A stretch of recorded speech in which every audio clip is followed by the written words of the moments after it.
السلام علیکم جی بچوں، کیا حال ہے؟ بیٹا جیسے کہ ہم نے کل چیپٹر ختم کر دیا تھا، آج کا ہمارا جو چیپٹر ہے نظام دوران خون ہے۔ بیٹا ہم اس کے بارے میں بات کریں گے۔ اس وقت کوشچن بنتا ہے نظام دوران خون سے کیا مراد ہے، اس نظام میں کون کون سے اعضاء حصہ لیتے ہیں، وضاحت کریں۔ یا وہ کہتا ہے کہ انسانی جسم کے کون کون سے اعضاء دوران خون میں کام کرتے ہیں، ان کی وضاحت کریں یا مختصر نوٹ لکھیں۔ ٹھیک ہے بیٹا، اس میں ہم بات کریں گے نظام دوران خون۔ بیٹا آپ کو بھی پتہ ہے دوران خون کا مطلب خون کا دورہ، کہ انسانی جسم میں خون کیسے دورہ کرتا ہے، کس طرح سے آکسیجن پہنچاتا ہے، کس طرح سے دوسرے مادے پہنچاتا ہے، کس طرح سے خون کو مطلب آکسیجن وغیرہ مہیا کرتا ہے، کس طرح سے فاسد مادوں کو خارج کرتا ہے۔ بیٹا یہ تمام تر چیزوں کے بارے میں ہم آج اس میں دیکھیں گے کہ نظام دوران خون کس طرح سے انسانی جسم میں دورہ کرتا ہے۔ بیٹا اس میں وہ کہتا ہے خون کے انسانی جسم میں گردش کرنے کے عمل کو دوران خون کہتے ہیں۔ ٹھیک ہے، جیسے کہ میں نے بتایا تھا بیٹا ابھی آپ کو انسانی جسم میں کیسے دورہ کرتا ہے۔ جب آپ سے شارٹ کوسچن یہ کوئی پوچھتا ہے کہ نظام دوران خون سے کیا مراد ہے، آپ نے یہ کہنا ہے کہ جسم میں خون کی گردش کے عمل کو نظام دوران خون کہتے ہیں۔ اس کے بعد وہ کہتا ہے نظام دوران خون کا کام جسم میں خون کو جاری رکھنا ہے۔ اس نظام کے تحت خالص خون دل سے شریانوں کے ذریعے جسم کے مختلف حصوں میں آکسیجن اور غذائیت پہنچاتا ہے، اور غیر خالص خون جو ہے وریدوں کے ذریعے دل میں واپس آتا ہے۔ یعنی خون کا دل سے نکل کر جسم کے تمام حصوں میں گردش کرنا اور واپس دل کی طرف آنا، خون کے ایسے دورے کو نظام دوران خون کہتے ہیں۔ بیٹا دل سے جسم میں جانا، جسم سے واپس دل کی طرف آنا، دل سے جسم کی طرف شریانیں لے کر جاتی ہیں، اور جسم سے واپس دل کی طرف جو ہے وہ وریدیں لے کر آتی ہیں۔ ٹھیک ہے بیٹا، جب دل سے جسم کی طرف جائے گا تو اس میں آکسیجن شامل ہوگا، اور جب وریدیں دل کی طرف واپس لے کر آئیں گی وہ ڈی آکسیجنیشن ہو جائے گا، اس میں آکسیجن شامل نہیں ہوگا، اس میں آکسیجن ختم ہو جائے گا۔ اس کے بعد بیٹا اسی لیے اسے غیر خالص خون کہتے ہیں۔ اس کے بعد ہے نظام دوران خون اور اس کے اعضاء کون کون سے ہیں۔ بیٹا وہ کہتا ہے نمبر 1 پہ شریانیں، وریدیں، ارکوش شریعہ اور دل۔ بیٹا اس میں بات کرتا ہے شریانیں، یہ خون کی وہ نالیاں ہیں جس کے ذریعے شفاف بیٹا وہ نہیں ایک طرف سے دھل کے نہیں صاف ہوتا بیٹا، اس میں جب آکسیجن شامل ہو جاتا ہے نا تب اس کو صاف خون سمجھا جاتا ہے، جس کے ذریعے شفاف خون دل سے جسم کے تمام حصوں کو جاتا ہے، شریانیں کہلاتی ہیں۔ یعنی دل سے خون لے جانے والی نالیوں کو شریانیں کہتے ہیں۔ یہ کافی مضبوط اور لچکدار ہوتی ہیں۔ یہ شریانیں خون سے خالی ہونے سے پچک جاتی ہیں مگر اپنی شکل اور گولائی کو قائم رکھتی ہیں۔ سوائے پھیپھڑوں کی شریانیں کے باقی سب شریانوں میں خالص اور شفاف خون ہوتا ہے۔ بناوٹ کے لحاظ سے شریانوں کی 3 تہیں ہوتی ہے۔ بیٹا وہ کہتا ہے کہ اگر اس میں خون ہو تب بھی یہ ویسی سیم شکل رکھتی ہیں، اگر خون نہ ہو تب بھی وہ گولائی والی شکل پچک جاتی ہیں، پر وہ اپنی شکل گولائی والی ہی رکھتی ہیں بیٹا۔ اس کے بعد بیٹا بات وہ کرتے ہیں جس پھیپھڑوں کی ہوتی ہے نا، پلمونری آرٹریز جو ہوتی ہیں اس میں غیر خالص خون ہوتا ہے، ادروائز تمام تر شریانوں میں جو ہے وہ خالص خون ہوتا ہے۔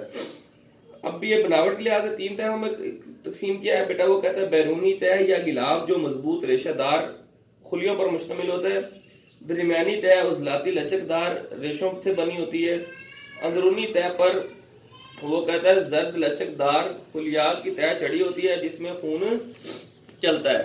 نمبر 2 پہ وریدیں، یہ وہ نالیاں ہیں جو جسم کے مختلف حصوں سے غیر خالص خون دل کی طرف واپس لاتی ہیں۔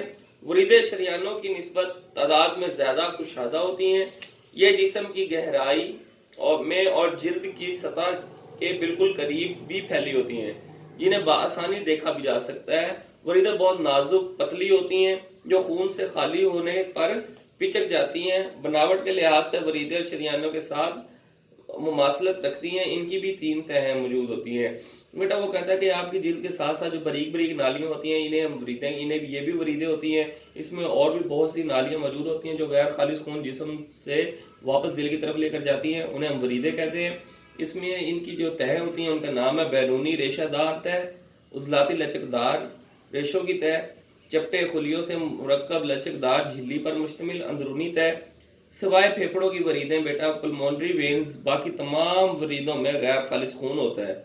بیشتر وریدوں میں تھوڑے تھوڑے فاصلے پر والز لگے ہوتے ہیں جو دل کے والز سے مشابہ ہوتے ہیں، دل کے والز کی طرح ہی ہوتے ہیں۔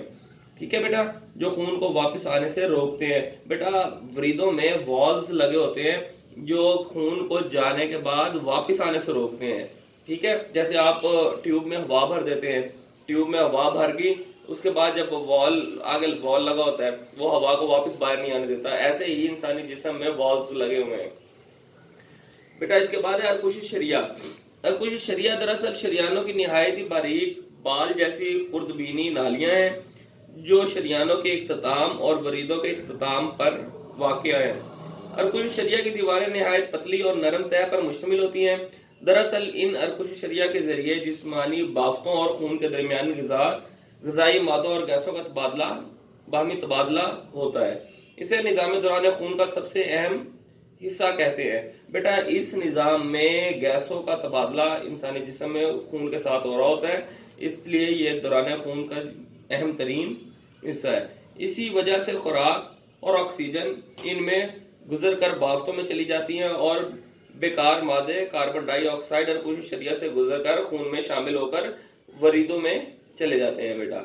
بیٹا یہی ہے جس میں گیسوں کا تبادلہ ہوتا رہتا ہے. یہ فاسد مادے وغیرہ جو ہے کر کے اس سے وریدوں کے ذریعے واپس بھیج دیتی ہے اور آکسیجن والی وہ شریانوں کے ذریعے بھیج دیتی ہے. اس کے بعد بیٹا بات ہے دل. دل ایک کھوکھلا مخروطی شکل کا عضلاتی عضو ہے جس کے اندر ہر وقت خون رہتا ہے. بیٹا دل ہی جو ہے جو بالکل بیڑا گرک کر دیتا ہے انسان کا. بیٹا دل جو ہے وہ دل ایک مخروطی شکل کا ہوتا ہے, کھوکھلا ہوتا ہے. بیٹا اس میں خون کا دورہ چلتا رہتا ہے. وہ کہتا ہے جس کے اندر ہر وقت خون رہتا ہے. دل ایک پمپ کی مانند ہے, پمپ کی طرح کام کرتا ہے اور خون کو دباؤ اور قوت کے ساتھ شریانوں کے ذریعے تمام جسم میں پہنچاتا ہے. دل انسانی جسم میں وہ کہتا ہے کہ دوسری اور ساتویں پسلی کے درمیان چھاتی کے بائیں جانب دونوں پھیپھڑوں کے نیچے ڈھکا ہوا ہوتا ہے. یہ نیچے کی نسبت اوپر سے چوڑا ہوتا ہے اور وزن 220 گرام سے 300 گرام اور جسامت عموماً مٹھی کے برابر ہوتی ہے. بناوٹ کے لحاظ سے دل ایک مضبوط ریشہ دار وہ کہتا ہے کہ تھیلی میں لپٹا ہوا ہوتا ہے جسے پیری کارڈیم کہتے ہیں. بیٹا وہ کوشچن ہو سکتا ہے کہ دل کون سی جھلی میں لپٹا ہوا ہوتا ہے, آپ کو پتا ہونا چاہیے پیری کارڈیم میں لپٹا ہوتا ہے. پیری کارڈیم یا غلاف دل کی وہ کہتا ہے کہ ان تھیلیوں کے اندر استر اور دل کی بیرونی سطح پر ایک چمکدار چکنی جھلی لپٹی ہوئی ہوتی ہے جو دل کی حرکت کو آسان بناتی ہے اور رگڑ سے محفوظ رکھتی ہے. دل لمبائی کی رخ یعنی اوپر سے نیچے تک 2 حصوں میں تقسیم ہوتا ہے, یعنی دایاں حصہ اور بایاں حصہ الگ الگ ہوتا ہے. آپس میں دونوں حصوں کا کوئی تعلق نہیں ہوتا. پھر ہر حصے کے مزید 2 خانے ہوتے ہیں. بیٹا دل 4 حصوں میں تقسیم ہوتا ہے. پہلے دل 2 حصوں میں تقسیم ہوتا ہے, اس حصے کا اس کے ساتھ کوئی تعلق نہیں ہوتا, پر اوپر والے حصے کا نیچے والے کے ساتھ تعلق ہوتا ہے, نیچے اوپر والے کا نیچے والے کے ساتھ, ان دونوں سائڈوں میں. اس کے بعد بیٹا وہ کہتا ہے آپس میں دونوں حصوں کا کوئی تعلق نہیں ہوتا. ہر حصے کے مزید 2 خانے ہوتے ہیں. اس طرح دل کے 4 خانے بن جاتے ہیں, 2 اوپر کی جانب اور 2 نیچے کی جانب. اوپر والے خانے کو اذن اور نیچے والے خانے کو بطن کہتے ہیں. دل کے 4 خانے ہوتے ہیں. بیٹا ہم یہ دل کی ساخت جو ہے وہ انشاءاللہ کل پڑھیں گے.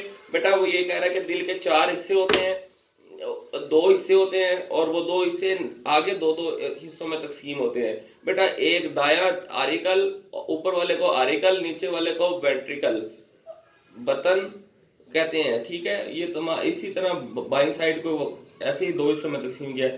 بیٹا انشاءاللہ ہم دل کی ساخت کل دیکھیں گے. بیٹا اوکے, تھینک یو سو مچ, اللہ حافظ.